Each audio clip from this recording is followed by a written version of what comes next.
Friday, everybody.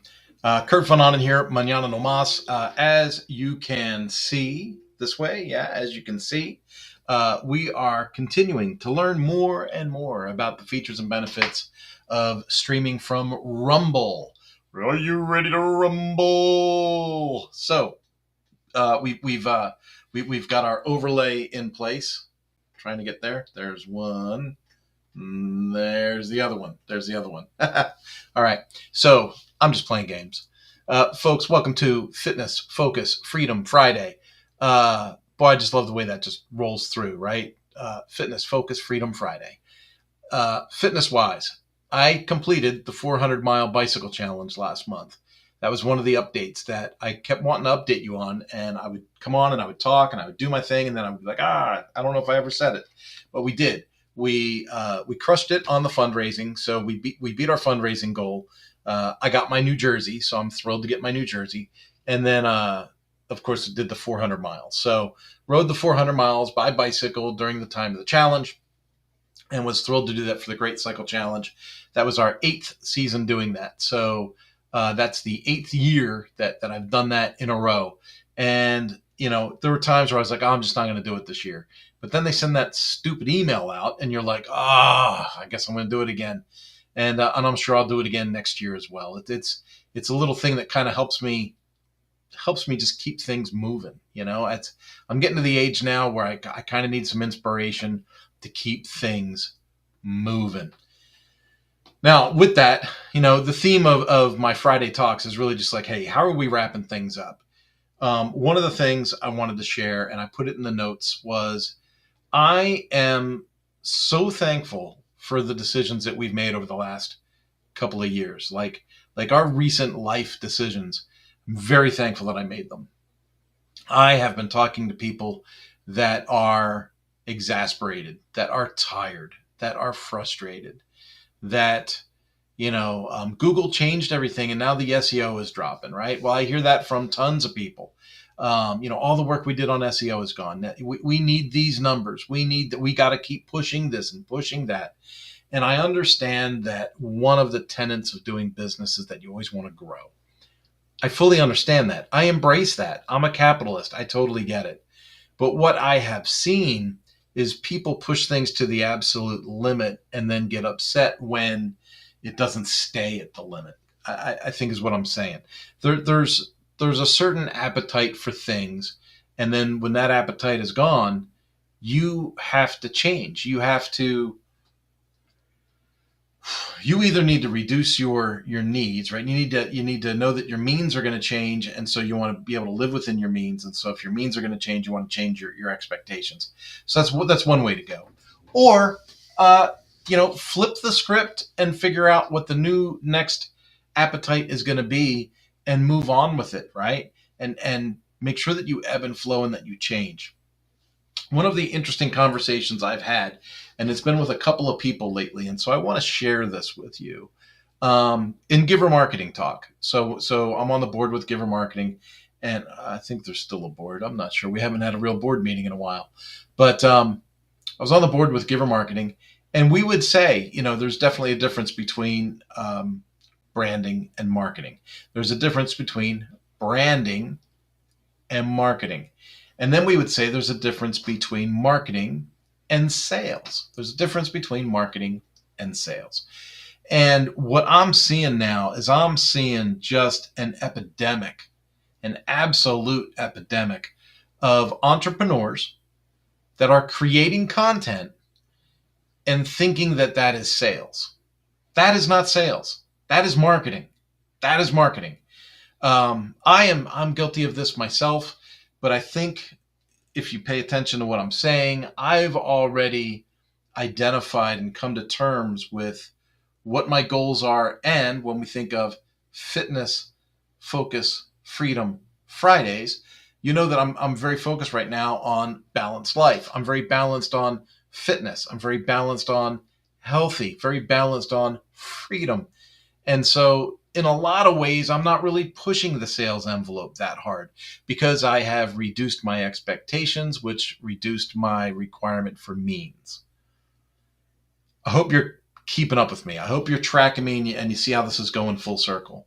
You see, I'm dealing with a lot of entrepreneurs right now in the space that are making content, that are making courses, that are making posts. Like I'm making a post right now, but they're making posts. They're doing things, and they think they're working on sales, and then they're frustrated because they're not seeing conversions. They're not seeing magical numbers come through their website or through their Stripe account. And I'm just here to maybe, I hope this isn't an education moment. I hope this is more like a refresher. I hope it's like the kick in the pants that you needed to hear. If you're in this position where you're not living beneath your means and you've created something and you need conversions and you need sales, because remember, I'm talking about I'm thankful for the decisions I made. I'm not in this place right now, but a lot of people are. A lot of people are. I want to encourage you. Flip the switch and get involved in sales. Sales fixes a multitude of problems. It is amazing what revenue can do to fix your problems. But the thing is this, a Facebook post isn't selling. An Instagram post isn't selling. A LinkedIn post isn't selling. This video I'm making on Rumble right now, chances are ain't gonna sell nothing. It might help with branding, it might help with marketing, but it's not selling. So then I have people that I've spoken to recently say, well, what's your definition of selling? Old school, baby. Pick up the phone, call somebody, find out who the decision maker is. Hi, are you the department in charge of this? Great. Do you make the decision in this area? You don't? Could you tell me who does? Do you have their extension possibly? Great. Thank you so much for your time. And then call that person. Are you in charge of buying X, Y, and Z? No? Great. Could you tell me who is? And do the work. It's the stuff that nobody wants to do. We don't want to do it. Entrepreneurs are like, build it and they will come. Field of dreams. That's not reality. It's not reality at all.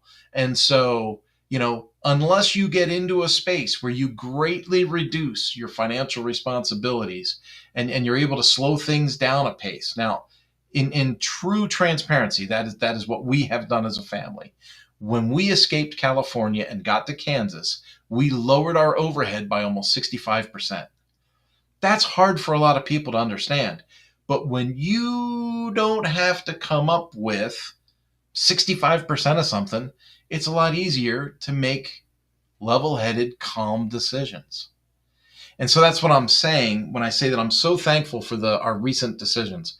I'm so thankful for our recent decisions because while I'm not the Rockefellers and I don't have my Ducati and my Corvette in the driveway yet, but while that has not yet happened, I am not losing my mind and freaking out because the revenue is slowing down. You see, it's true. Google changed the game. SEO has changed a lot. Artificial intelligence is continuing to change the game. People are less apt, maybe less apt on a wholesale basis to invest in some of the services that we provide as Mañana No Mas. But I also know 2, 3, 5 years later, it's going to be a completely different picture, and we are setting ourselves up for that expected demand that's going to happen in 3 to 5 years. And you might be listening to this and thinking, Kurt is crazy. Kurt is nuts. Kurt's not crazy. I've done this before. I've done it before where I've been ahead to market on something and I didn't have the insight. I didn't have the stick-to-itiveness to recognize that I was ahead of the market. And when I was headed in a new direction, when I was headed towards where things were going to go and nobody else was following me, I would get frustrated and I would give up and I would quit. I've done that on 3 separate occasions with 3 different ideas that I had invested hundreds of hours and thousands of dollars into. I quit. I turned them off. I said, I guess I was wrong. And I turned them off. And when that happened, it only took a year or 2. And that part of the industry that I was focused on changed. And then what I had given up on was what everybody needed. And then other people came in and filled those needs, almost copycatting the entire thing that I had already shut down. And that's happened to me 3 times. So now I have a little bit more introspection. I'm able to see, okay, this is the direction I'm going in. This is the way I think things are going to go in business. This is the way I think this is going to go. If you remember, during the pandemic, I told everybody that there was going to be an inexplicable demand for mountain bikes, road bikes, motorcycles, UTVs, ATVs, boats. I projected that there would be an unprecedented demand for all of those items. And then I said, since the OEMs have cut back on staff and they've shut down their warehouse operations, you're all going to run out of inventory soon, and there's going to be a waiting list for product. There's going to be a problem with supply, which means don't negotiate the prices. Hold firm on your inventory and its value and make the money while you can. Everybody thought I was crazy. I had people write me emails, angry emails, telling me I was crazy, telling me I'm sitting on leftover inventory and you're telling me not to discount it. You're smoking crack. And then what happened? Everybody sold everything for $100 over invoice. Inventory was gone. The factories had shut down the warehouses. The supply chain from China was broken. It's not really what happened, right? But the supply chain was broken and you couldn't get replacement product. And then what happened? Everybody over-ordered because they expected the demand to never stop. Right when everybody was over-ordering, I was online saying, be sure not to over-order. Don't overcommit on your inventories. Don't let these OEMs talk you into things that they don't have inventory for right now.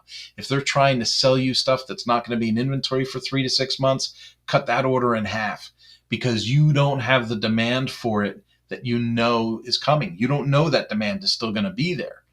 When you were selling stuff you already had in inventory, and I was saying, hey, hold firm on your retail price, keep your margins, don't discount this stuff, I was being serious, but you already had the inventory.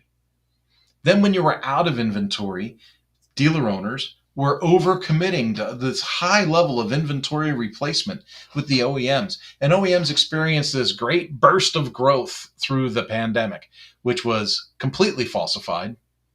And now we're back where we were. We're back to dealers being overstocked and having to discount stuff because they haven't managed their inventory from a wise position. Sometimes I wish I didn't see things the way that I do. Sometimes I wish that. I wish I would have known that I've seen things this way 20 years earlier. I would be a completely different person with a completely different financial outlook, I'll tell you that.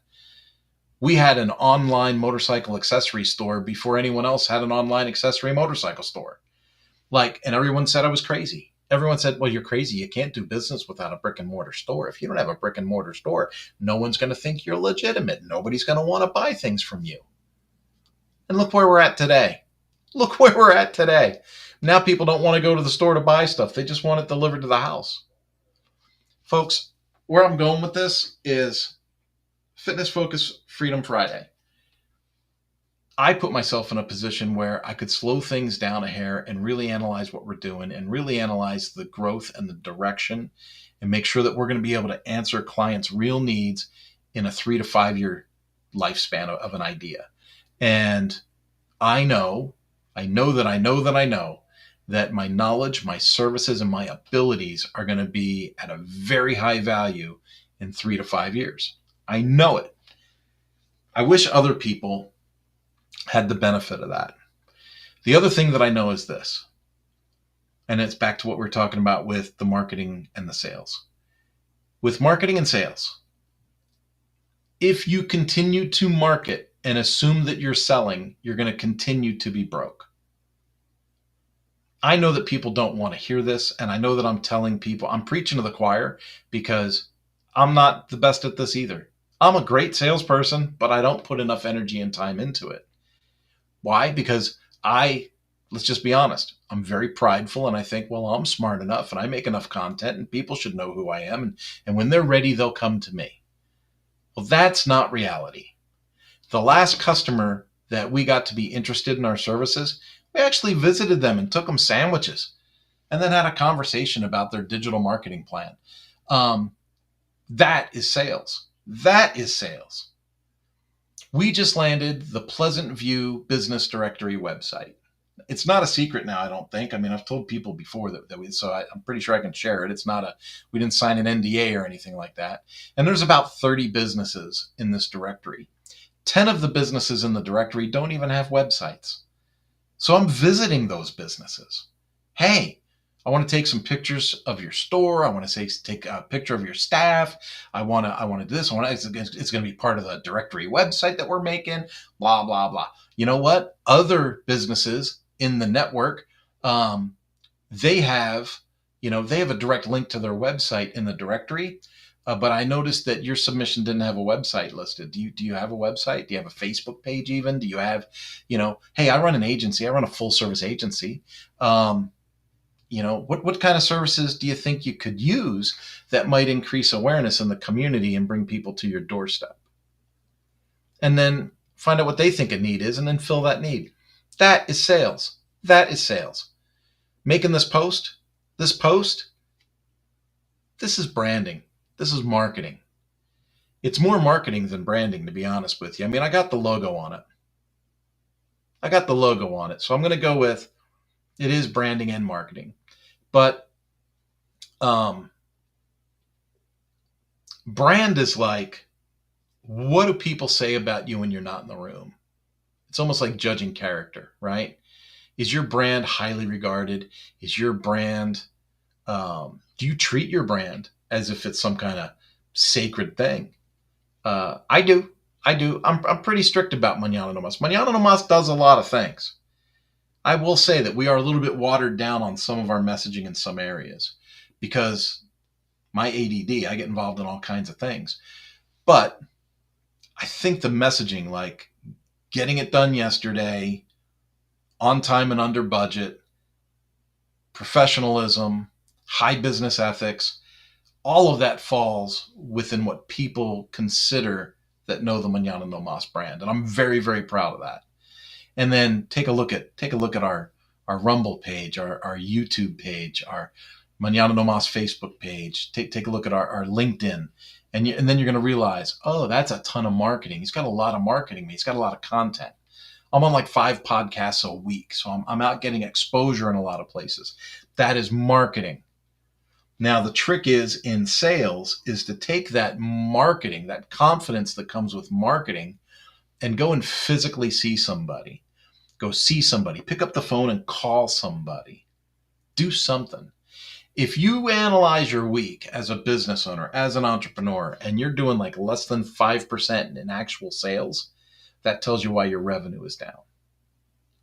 And so maybe you take my lead here just a little bit. When I say fitness, focus, freedom, Friday, I schedule Fridays light. I only had 2 meetings scheduled today, and they were short meetings, and they're people that I like to talk to. So it made it really easy for me. Okay. So I have those 2 meetings scheduled. Outside of those 2 meetings, I've got the ability for fitness. I can go for a bike ride. I can go to the gym. I can mow the lawn. I can do whatever, right? So fitness. So I got fitness, and then I kept the day light, which enabled me to focus. Hey, what's important? I've been distracted by some urgent things lately, but what's important? And then when I started to look at, hey, what's important, then I started examining the freedom. I have the freedom now to operate with a certain breadth, right? A certain width of freedom. And because I have orchestrated a life that extends this breadth of freedom to me, I'm able to make better decisions as to my sales efforts and my marketing efforts. And folks, I'm just really, really happy with the way things are going. Now, where are we going with the rest of the week? Well, the rest of the week's coming. I put down here at the bottom, I said it starts with the young. I am about to get off of this call, and I'm about to start whooping up some baked beans for 100 college-age students. We're going to have a cookout. We're going to have s'mores and a giant bonfire for about 100 college students tonight. So it's going to be really, really fun. I enjoy the crud out of that. And if you're asking about my cooking, this is just going to be baked beans. I was so tempted to do a brisket, But then the number kept growing. It was going to be like 30 kids and then 50 kids and then 60 kids. And I was like, we're getting past the brisket budget, right? Now we're getting into the baked beans budget. And so yeah, I'm not cooking. I'm not really slamming it down this time. And so think about this. It's 3 o'clock in the afternoon. Work-wise, my day is pretty much done, right? I've been able to work out. I've been able to focus on our growth and our direction. I've had the freedom to make some other decisions. And now I'm going to have the ability to start cooking and getting ready for a bonfire that starts at 5 o'clock. If I had not set up the life that I have now, I would not have the freedom to do that. I mean, I think about when I worked at Suzuki, and we didn't get off until either 5 or 5:30, depending on which shift you took, right? 5 or 5:30. So how would I get to a bonfire that started at 5? Just logic thinking, right? Let alone cook something and have it hot when I got to the bonfire. Things like that. I know I'm making a big deal out of nothing for a lot of folks, but to me, this is a huge, huge deal. When you realize, hey, I'm emotionally unemployable as an employee, I could run my own thing. When you realize that, and then you take to heart these messages, this fitness, focus, freedom Friday thing that I do, having the freedom to be able to say, hey, I'm going to do this then, I'm going to do this, I'm going to do that some other time. You couldn't do that if you're corporately employed. If you were corporately employed, you'd be kind of stuck with whatever the boss said, right? Or hey, bad news, we're going to need you to stay a little bit late today. We got a late meeting coming on. Yeah, not going to happen. Not going to happen. Self-employed, I make my own schedule. I do my own things. I'm in charge of my own revenue. And through that comes that freedom element that I've talked to you about.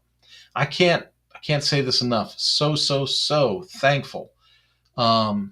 We went through the school of hard knocks, man. And we endured the finances and the economic environment of California. We survived it, and we escaped. And now we're in Kansas, living the good life. Again, no Corvette, no Ducati. Take what I get when I can get it. But overall, no regrets. No regrets. I hope that hope this message comes in with a sense of optimism for you. You know, we launched this training program called WP Agency Academy. I am so proud of the college group that I work with through the church. And I really like talking to younger people. I spoke at the high school this week. It was really fun talking at the high school. In fact, I opened the talk with, hey, your teacher wanted me to talk about the dangers of pornography and efficiency in the workplace. And it was pretty funny because they were like, what? I was like, well, that woke you up. So now let's get back to the subject. And but it was just a good time. So I spoke at the high school today. I spoke with the college group. But worked with the college group last Monday. And then I think about this apprenticeship program that we're launching called Sunflower Launch, on how to launch a successful agency in the WordPress space. And then for people at distance that want to learn remotely, we have the WP Agency Academy. And that is all coming together really, really, really well. I'm super pleased with it. So have yourself a great weekend. This was just meant to be a good, optimistic message to start the weekend, and hopefully it hits you that way. Have a good one. God bless.